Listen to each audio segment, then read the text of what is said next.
Chapter 16 किरमाडेक की ओर वापसी। जब वे अपनी आंखों में पश्चिम की ओर बढ़ते सूर्य की रोशनी के साथ स्कूनर की ओर बढ़ रहे थे, तो वे तैराक का सिर देख सकते थे, जो किनारे की ओर वापस आ रहा था, और दूर समुद्र तट पर पेड़ों के पास वे 4 मृत व्यक्तियों के शरीर के चारों ओर बड़ी बड़ी सीगल को एकत्रित होते हुए देख सकते थे, जो रीफ लाइन के ऊपर और शाम के नीले आसमान के सामने पंखों का एक उभार थे। शिकारी गर्ल्स जब शव पर भोजन करते हैं तो वे बैठकर पेट भरकर नहीं खाते, वे हमेशा कमोबेश गतिशील रहते हैं, खासकर तब जब वे बड़ी संख्या में होते हैं, जैसा कि अभी है। दूर समुद्र में और शायद 100 मील दूर से भी मेहमान मौत द्वारा फैलाए गए भोज के लिए आ रहे थे। देर से आने वाले लोग जिनकी आवाज़ शाम की हवा में उनके सामने से गुजरती थी, यह कमज़ोर, दूर और भूख और उदासी के संकेतों से भरी हुई। ईश्वर का सत्य। समुद्र तट पर घूम रहे व्यक्ति ने नाव चलाते हुए थूकते हुए कहा। वे जहाज की ओर आ रहे थे और यह पहला शब्द था जो बोला गया। वे हार के पीछे थे, और भले ही यह क्षणिक हार थी, लेकिन उनके सामने स्पष्टीकरण था। चालक दल के बाकी सदस्य स्रू और उसके साथियों की हत्या को कैसे लेंगे? ये भी तथ्य था कि उन्होंने 4 गोताखोरों को खो दिया था। किरमाडेक अब उनके बहुत करीब था, लेकिन उसके डेक पर कोई भी दिखाई नहीं दिया, यहाँ तक कि ले मुआन भी नहीं, जो लौटती हुई नाव को देखकर गैली में चली गई थी, जहाँ वह तांबे के पास एक कोने में आंखें बंद करके बैठी थी, जैसे सो रही हो।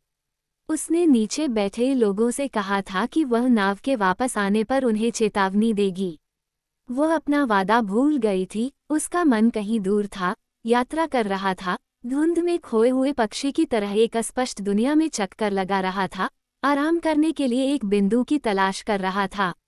वह अच्छी तरह जानती थी कि हालांकि नाव वापस आ रही थी, लेकिन ये चीजों का अंत नहीं था।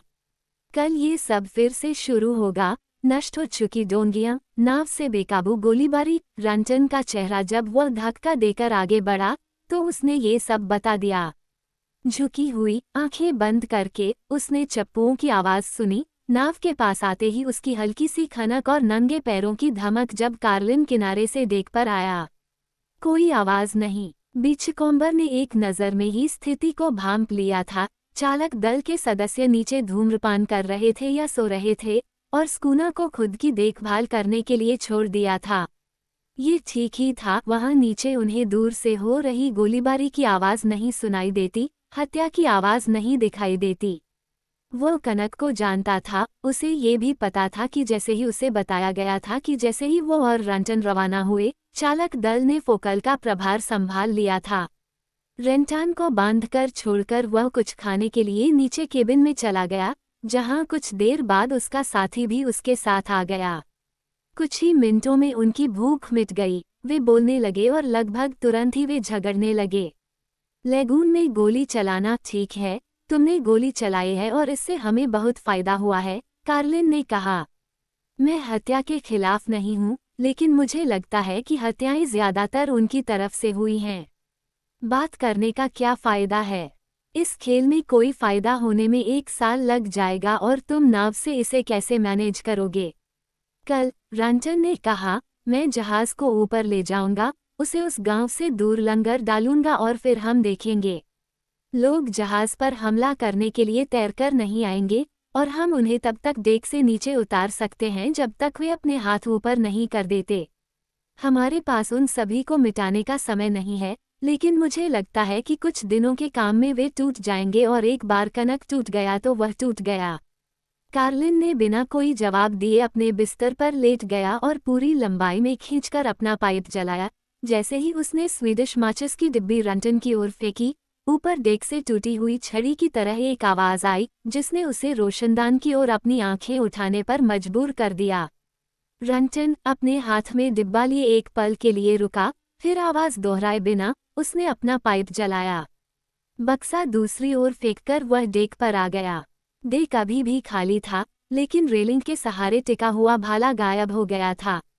रंटन ने इस पर ध्यान नहीं दिया, वह बिना अंदर देखे गैली से आगे निकल गया और सुनने के लिए फोकल हैच पर रुक गया। समुद्र में जाने वाले कनक के बारे में एक विचित्र बात यह है कि वे डेक, समुद्र, भूमि और आकाश की दृष्टि से दूर किसी भी पुराने छेद या कोने में इकट्ठा होने की प्रवृत्ति रखते हैं, और ऐसे वातावरण में जो किसी यूरोपीय हिममानव का दम घूंच दे।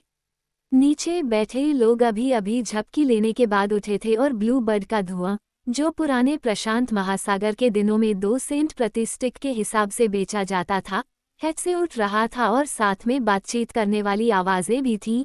उन्होंने गोलीबारी की आवाज़ नहीं सुनी थी। अगर उन्होंने सुनी होती तो वे परेशान नहीं होते। उन्हें श्री और उसके साथियों के भाग्य का कोई अंदाज़ा नहीं था। अगर उन्होंने सुनी होती तो वे ज़्यादा परवाह नहीं करते। समय इन लोगों के लिए पल था। पक्षियों की तरह बिना सोचे समझे वे जीवन को एक भयानक हल्केपन के साथ जीते थे जो शायद ही मानवीय हो, जिसमें सभी चीज़ों को स्वीकार किया जाता है, मार या केले, श्वेत व्यक्ति की धार्मिकता या दुष्टता। रंटन ने हैच पर दस्तक दी और उन्हें नीचे गिरने के लिए कहा। फिर जब वह उन सभी को डेक पर ले आया, उनके चेहरों पर सूर्यास्त का भाव था और उनके दिलों में ये डर था कि वह उन्हें स्कूना को छोड़कर खुद की जिम्मेदारी लेने के लिए क्या कह सकता है। तो उसने उनसे बात करना शुरू कर दिया, जैसा कि केवल वही जानता था। गाली का एक शब्द भी नहीं। इस द्वीप के मूल निवासी बुरे लोग थे जिन्होंने विश्वासघात करके स्रू और उसके साथियों को मार डाला था जो उनसे बात करने के लिए उतरे थे। बदले में उसने, रंटन ने, उनमें से कई को मार डाला और उनकी डोंगियां नष्ट कर दीं। कल उसका इरादा जहाज को गांव की ओर और ऊपर ले जाने का था और स्पीक स्टिक से उनमें से और लोगों को मारना था। इस बीच चालक दल नीचे जाकर अपनी मर्जी से मौज मस्ती कर सकता था, एक को मौसम पर नज़र रखने के लिए डेक पर छोड़ सकता था। समुद्र तट से कोई खतरा नहीं था क्योंकि सभी डोंगियां नष्ट हो चुकी थीं। फिर उसने उन्हें विदा किया और पीछे चला गया।